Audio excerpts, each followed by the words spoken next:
मेरे mummy papa दोनों पढ़े लिखे नहीं थे, लेकिन उनकी ये इच्छा थी कि मैं अपने बच्चों को पढ़ा लिखा के कुछ बनाऊं, और वो हम लोगों को लेके डिस्ट्रिक्ट बिजनौर आ गए और वहाँ मिशन कैंपस में मिशन स्कूल में उनको एज ए वॉचमैन की जॉब मिली, और वहीं पर ही उनको चर्च बैरर की जॉब भी मिली, जिसमें हम उनके साथ चर्च में सफाई में सहयोग करते थे, क्योंकि मेरे पापा की इच्छा थी ये कि अगर बच्चे चर्च से जुड़े रहेंगे तो उनकी आत्मिक उन्नति होगी।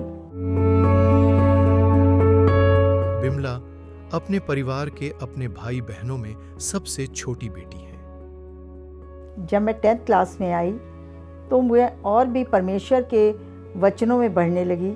व्यवस्था की पुस्तक तेरे चित्त से न उतरने पाए, रात दिन इसी में ध्यान किए रहना, ऐसा करने से तेरी आयु बढ़ेगी और तेरी युक्तियों को वो सफल करेगा और तू अति प्रभावशाली होगा। और आगे भी परमेश्वर ने मुझे और वचन दिया, जो भजन संहिता 34:10 में लिखा हुआ है कि जवान सिंहों को तो घटी हो सकती है और वो भूखे भी रह जाते हैं, लेकिन परमेश्वर के खोजियों को किसी भली वस्तु की घटी ना होगी। और इसी बात ने मुझे प्रेरित किया, और फिर मैंने ये बात सोची कि अगर परमेश्वर के राज्य को बढ़ाना है तो मैं या तो एक टीचर बन जाऊं या एक नर्स बन जाऊं, तभी मैं परमेश्वर के राज्य को आगे बढ़ा सकती हूं और उसमें सहभागी हो सकती हूं। इसी दौरान ऐसा हुआ कि एक दिन उनके पिता घर पर आए, लेकिन वह बहुत उदास और दुखी थे। पहले तो मेरे पापा ने बताया नहीं, लेकिन बाद में उन्होंने मुझे बताया कि बिजनौर कैंपस में एक क्रिश्चियन भाई है, अब वो अपनी बेटियों के लिए फॉर्म भर रहे थे नर्सिंग का। तो मैंने भी उनसे जाके बात करी और उन्होंने मुझसे कहा कि एक घोड़ा नाल लगवा रहा था और उसी के पास मेंढकी भी आ गई और उसने अपनी टांग उठा दी, और जब हथौड़ा उस मेंढकी के ऊपर पड़ा तो वो मर गई। पापा ने कहा अगर मेरे पास पैसे होते तो आज मैं भी बहुत कुछ तुम्हारे लिए कर सकता था। कहते हैं कि कमान से निकला तीर और मुंह से निकली बात कभी लौट के नहीं आती।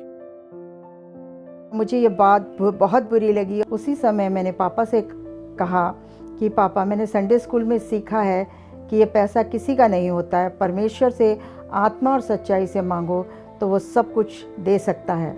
और अंत में मैंने अपने पापा से कहा, पापा, परमेश्वर के लिए कुछ भी असंभव नहीं है, हम और मेहनत करेंगे। जो लोग हमें ताना मारते हैं, हमें नीचा दिखाने की कोशिश करते हैं, परमेश्वर इनकी सोच को बदल देगा। परमेश्वर का वचन कहता है कि पहले तो तुम मेरे धर्म और राज्य की खोज करो, तो यह सब वस्तुएं तुम्हें यूं ही मिल जाएगी।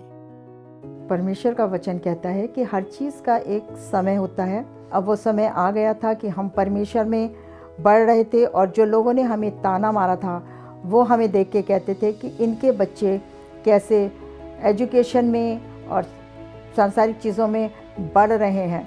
और वो लोग इस बात से, मेरे पापा खुश होकर हमसे कहते थे, परमेश्वर सबका है, परमेश्वर अमीरों का भी है और परमेश्वर गरीबों का भी है। उसके बाद वो समय आया कि जब 89 में परमेश्वर ने मेरे द्वार को खोला और मैं ट्रेनिंग करने के लिए, नर्सिंग ट्रेनिंग करने के लिए फिलाडेल्फिया हॉस्पिटल अम्बाला सिटी गई, और वहाँ पर मैंने 89 to 92 तक मैंने वहाँ ट्रेनिंग करी। और उसके बाद मैं दिल्ली आ गई, और दिल्ली आने के बाद में मैंने एम्स हॉस्पिटल में जॉब करी, और उसके बाद लोकनायक हॉस्पिटल दिल्ली में मुझे गवर्नमेंट जॉब मिल गई। और जब हम इस मुकाम पर पहुँचे, परमेश्वर ने मुझे और मेरे परिवार को सांसारिक तौर पर बहुत बढ़ाया है, और उस सोच को जो अमीरी और गरीबी को दर्शाती है, उस सोच को परमेश्वर ने तोड़ दिया है। इस बात के लिए हम परमेश्वर का दिल से धन्यवाद करते हैं।